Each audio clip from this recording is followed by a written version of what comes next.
Bismillahirrahmanirrahim. Assalamualaikum warahmatullahi wabarakatuh. Syukur alhamdulillah hari ini kita dapat bertemu bersama dengan adik-adik peserta kuliah kerja nyata yang dilaksanakan secara daring atau di rumah. Alhamdulillah hari ini saya dimohonkan kepada adik-adik peserta KKN daring UIN Sumatera Utara kelompok 41. Mereka memohonkan kepada saya agar seluruh kegiatan-kegiatan KKN yang mereka lakukan secara daring tersebut dapat dimasukkan ke dalam channel YouTube saya, yaitu channel Harahap Official. Sebagai dosen di Fakultas Syariah UIN Sumatera Utara, saya rasa tidak ada alasan saya untuk menolak permohonan adik-adik saya ini, para peserta KKN di kelompok 41 tersebut, karena saya rasa kegiatan-kegiatan mereka itu akan mendapatkan atau akan memberikan manfaat bagi masyarakat yang akan menonton atau yang akan melihat seluruh kegiatan KKN mereka.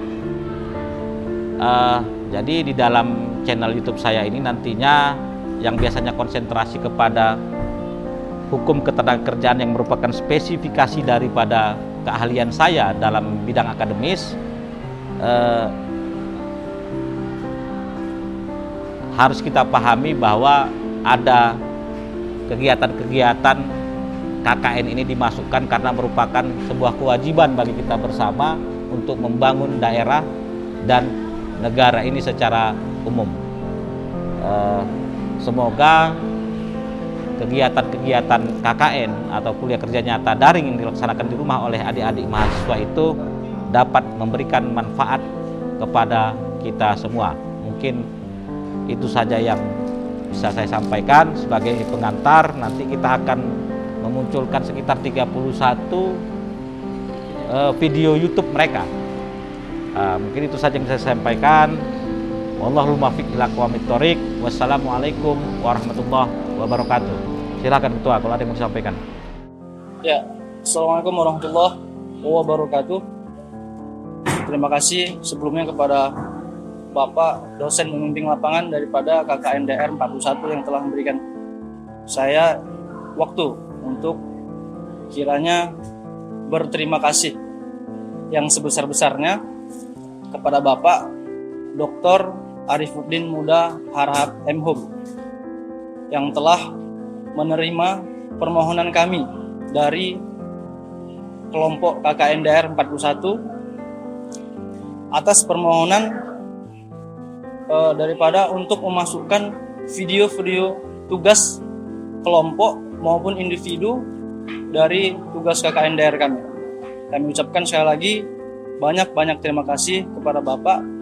Mudah-mudahan apa yang telah kami sampaikan dan masukkan nantinya video ke dalam channel Harahap Official berguna dan bermanfaat bagi kita semua. Amin, amin ya rabbal alamin. Mungkin ini yang bisa saya sampaikan untuk mewakili kelompok KKN DR 41. Billahi taufiq wal hidayah. Assalamualaikum warahmatullahi wabarakatuh. Kepada seluruh penonton nantinya atau masyarakat yang berkesempatan menonton dari seluruh kegiatan-kegiatan KKN daring yang dilakukan oleh adik-adik mahasiswa, mudah-mudahan dapat mengambil hikmah dan manfaat dalam kegiatan-kegiatan mereka, sehingga semua kegiatan tersebut mudah-mudahan insya Allah nantinya akan membawa manfaat bagi kita semua. Assalamualaikum warahmatullahi wabarakatuh. Halo sahabatku semua, perkenalkan nama saya Alfian Lubis. Saat ini saya sedang berkuliah di UIN Sumatera Utara dari Fakultas Syariah dan Hukum jurusan Ahwalus Syariah atau bisa disebut dengan Hukum Keluarga Islam. Jadi sahabatku semua, adapun maksud dari video ini yaitu untuk memenuhi sebuah tugas, yaitu tugas individu dari KKN DR kelompok 41 yang dimana kelompok ini dibimbing oleh Bapak Arifuddin Muda Harahap M.Hum. Jadi di video kali ini saya akan mengangkat sebuah tema yang dimana tema ini sangat berkaitan dengan jurusan saya, yaitu jurusan Ahwalus Syariah atau bisa disebut dengan Hukum Keluarga Islam. yaitu temanya membangun landasan keluarga sakinah. Jadi kalau teman-teman semua ingin mengetahui bagaimana membangun landasan keluarga yang sakinah, maka dari itu tonton terus video ini, jangan pernah di skip-skip. Terima kasih. Assalamualaikum warahmatullahi wabarakatuh.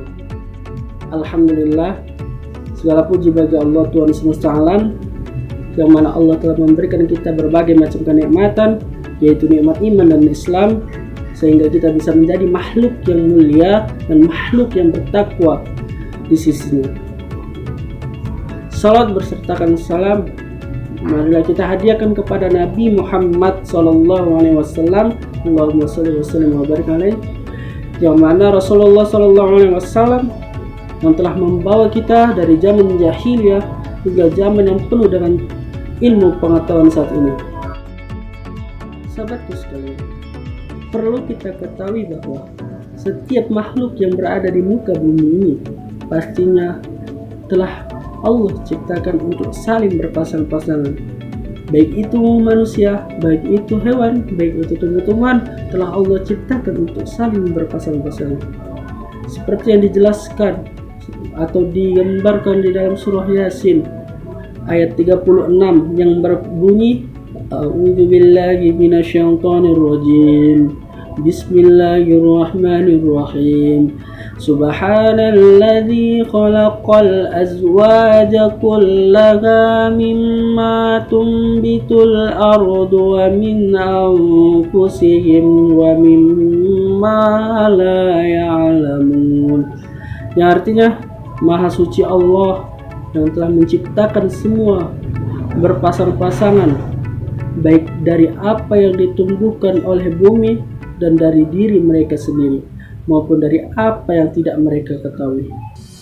Dalam ayat 36 ini telah dijelaskan bahwa setiap makhluk hidup yang berada di muka bumi ini pastinya sudah memiliki pasangannya masing-masing. Terutama manusia.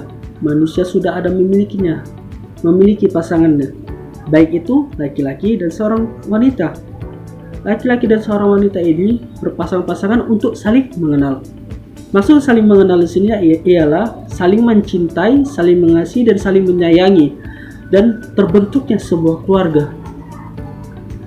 Akan tetapi, sebelum kita untuk saling menyayangi, saling mengasihi, dan saling mencintai, dan terbentuk sebuah keluarga, pasti ada suatu peraturan, yang dimana peraturan ini sangat mengikat, yaitu peraturan perkawinan atau peraturan pernikahan. Yang dimana tanpa pernikahan ini niscaya tidak akan terbentuknya sebuah keluarga tersebut. Bagaimana dalam Undang-Undang tahun 1974 dijelaskan tentang perkawinan, yang berbunyi, perkawinan ialah ikatan lahir batin antara seorang pria dan wanita sebagai seorang suami istri dengan tujuan membentuk sebuah keluarga atau rumah tangga yang bahagia dan kekal dengan ketentuan ketuhanan yang maha. Dan ini telah dijelaskan bahwa tanpa ikatan tidak akan terbentuk sebuah keluarga tersebut, apalagi keluarga yang sakinah itu tidak akan terbentuk.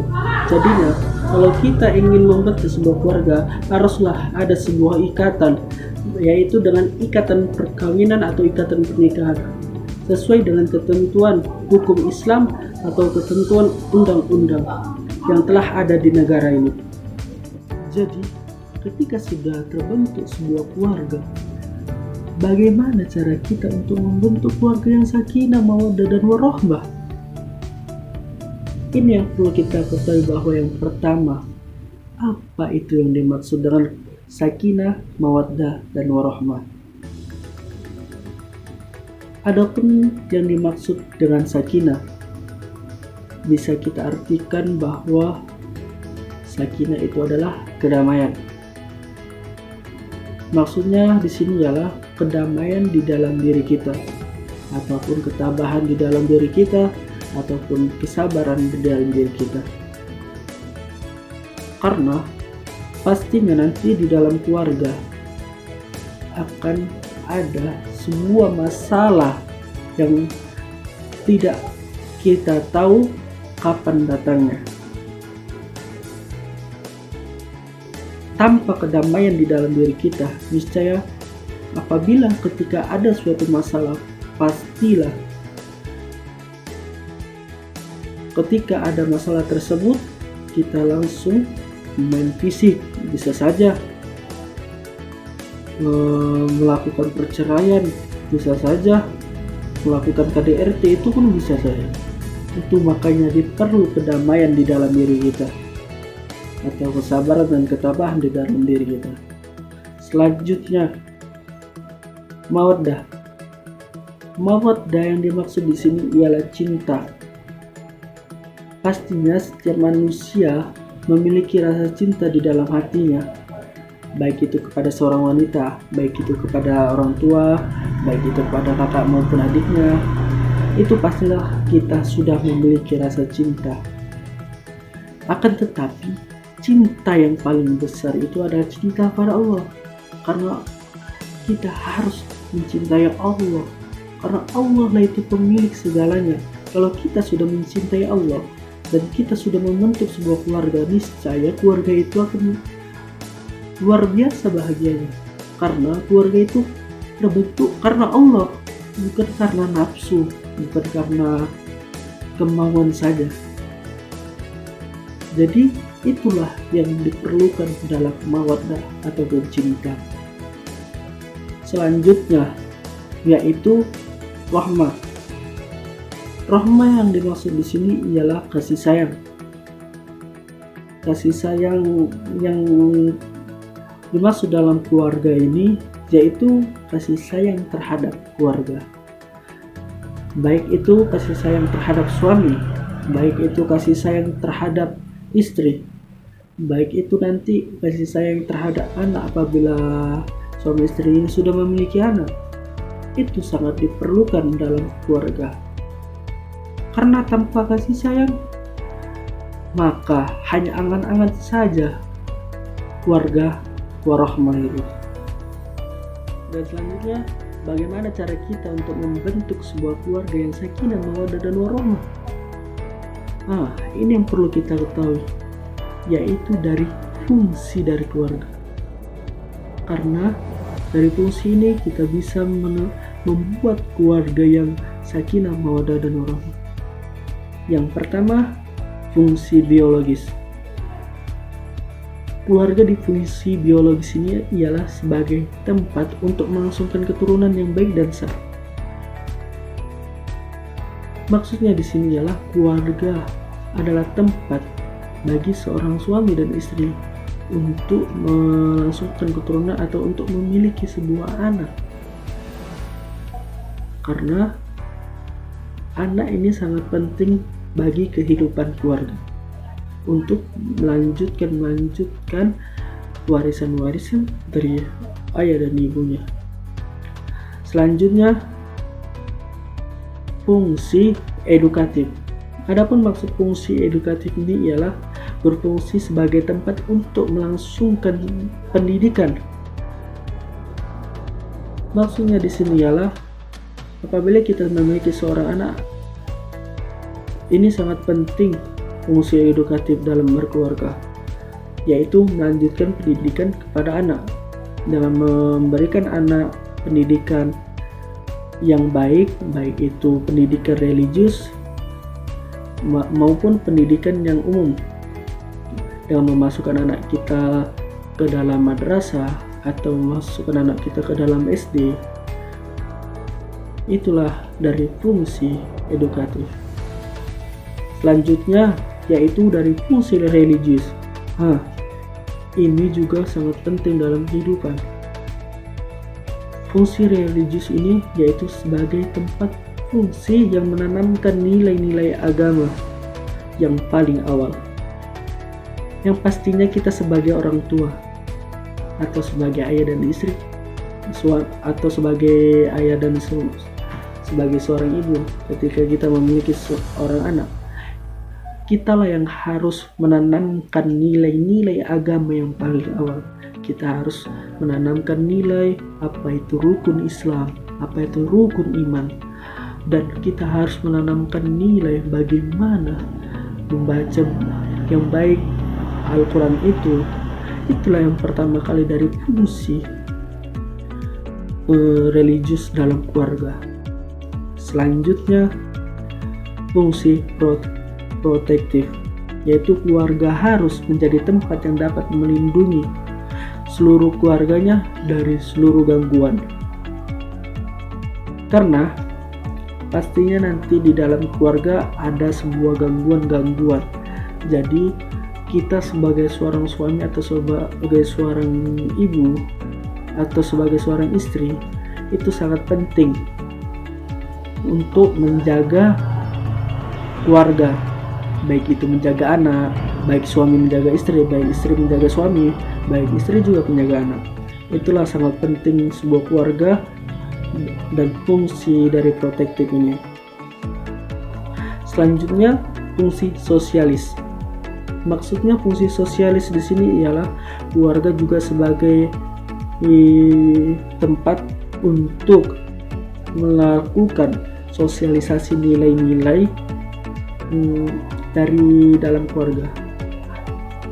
Melalui nilai-nilai ini, anak-anak diajarkan untuk menanamkan cara-cara berinteraksi kepada seseorang, cara-cara melakukan seseorang itu dengan yang bagaimana, atau dengan baik atau dengan jahat. Kalau kita orang tua yang baik, pasti kita menanamkan nilai yang baik kepada anak. Karena ini sangat penting untuk menumbuhkan karakter seorang anak atau menumbuhkan jiwa-jiwa yang baik dalam diri seorang anak. Inilah dari fungsi sosialis.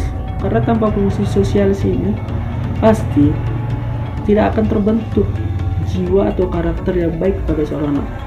Yang keenam yaitu fungsi rekreatif. Adapun maksudnya di sini keluarga sebagai tempat untuk kesejukan dan kenyamanan, untuk melepas penat dan lelah.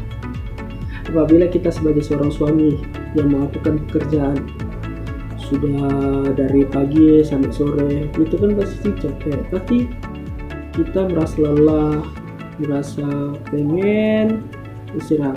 Jadi apabila kita sudah berkeluarga, inilah tempat yang bagus bagi seorang suami untuk melepaskan penat atau melepaskan lelah. Karena keluarga adalah fungsi rekreatif atau bisa disebut dengan fungsi kenyamanan dan fungsi kesejukan.